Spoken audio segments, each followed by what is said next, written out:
So in Boulder, Colorado, we have a protest, a march.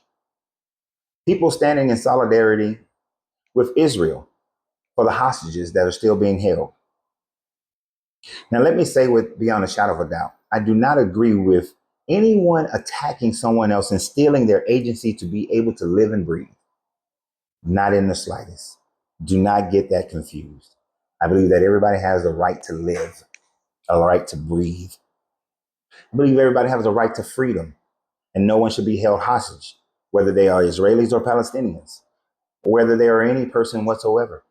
Hostage situations are bad, no matter how you look at it. That is not the purpose of this video, to debate whether or not they were right or wrong. The purpose of this video is very simple. On one hand, you have Israelites who believe in the God Yahweh, Adonai, El, whichever name you want to call him, Jehovah. Well, they don't actually use Jehovah, but any of those names. On the other hand, you have Palestinians who believe in the God Allah. Allah is supposed to protect them. Yahweh is supposed to protect the Israelites. But yet, what we see is that this God is not protecting anyone. What we see is that man decides he's going to attack these people in Boulder, and 8 people were injured. I don't know if anyone passed away yet, but 8 people were injured in this attack. Where was the protection? Where was Yahweh stopping this bomber from being able to attack these people? Where was Yahweh putting this covering over these people? This Yahweh was about as present as the 4 little girls in Birmingham, Alabama, who was blown up inside of a church. And you would think inside of God's house, his sanctuary, where his holiest of holies is supposed to exist, that he would have protected these young ladies.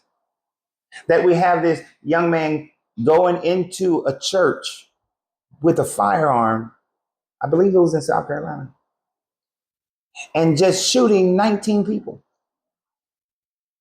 inside the church.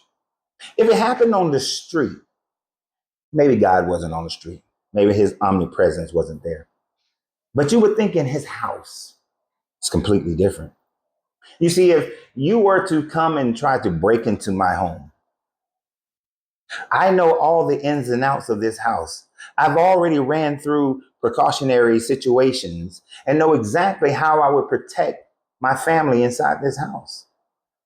You have a better shot of getting me and my family outside of this house, but in my house, you are more than likely going to lose. And I'm just human.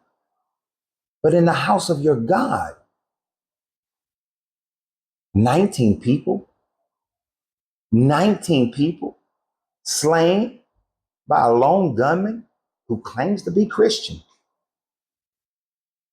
Where is the protection of these gods that people are giving their entire lives over to?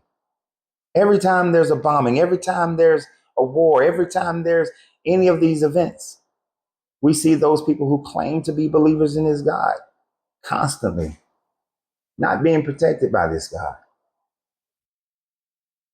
All those Christians in Tulsa, massacred. The ones in Arkansas, massacred. The ones who were flooded out of their towns. When the Irish were fighting against the Anglicans, massacred, believing in the same God. 200 plus years of slavery in America, of Black people believing in the same God as their master. Where was their freedom? Where was this God? Why wasn't he there? Why wasn't he at Harper's Ferry defending those who believe in him? The ones that hung on trees. Where was the God? I mean, the same people who hung them believed in the same God of those being hanged. Maybe the reality is that none of these guys actually exist. Even within the Bible, there's a story of how Shamash defeated Yahweh. And that is why the Israelites were losing. A sacrifice was made to Shamash, possibly his son, and he defeated the Israelites. You have many stories of this. The Prince of Persia being able to defeat Gabriel. And it's not until Michael comes along and they have to double team him in order for them to win. The Bible talks of these other gods. So maybe that's the problem. At some times, Allah is stronger than Yahweh, and in other times, Yahweh is stronger than Allah. Just like some, but the question still remains. If they both believe in Jesus, and yet one is being hanged, one is being enslaved, one is being beaten brutally, one revolts, and yet is destroyed. Is Jesus just on the sideline, not picking between siblings? Because we know in 1804, when the Haitians put down Jesus and picked up their Orishas, they whooped the Jesus believers' ass and formed their own nation, their own country. And then they used economics, the economic warfare, to defeat them. Old World War II and I, the overwhelming majority of the fighters in that war, they all believed in the same God. So I guess he was sitting on the sideline watching the siblings fight. So at the end of the day, what the reality is that man created these gods and man has put his faith in these gods. But it is not these gods who determines victims. It is not this God who determines victors. It is the will of man and it is the actions of man that determines these things. It is cause and effect that people then put on a God, on a deity. America won the Revolutionary War because God was on America's side. It's the same God that the British worshipped as well. The same God that the French, who supported the Americans, worshipped as well. And then that same French government was overthrown by a revolution of people who believed in the same God that the monarchy believed in. Those people revolted when the Bible says that whomever God puts in charge of you is who he wanted to be in charge of you, but yet they revolted against that. Whose side was this God on? It is the will of man that determines the actions, the vibration of this planet. What happens between civilizations has nothing to do with any gods, but has everything to do with you. So if the world is to become a better place, no God is going to intervene to make the world a better place. It is merely you who intervene to make the world a better place.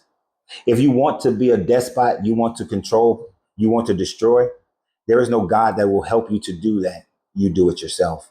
If you want to fight against the despot, it is you who have to fight against it. No God will support you in it. This is just a figmentation of your imagination. And therefore, you must gain control of your imagination and realize that you are the causal factors and everything else around you is the effect. Otherwise, someone else's causation will cause for you to be the effect. So always remember, you have to free yourself to be yourself because your greatness is non-negotiable. Good journey, good vibrations.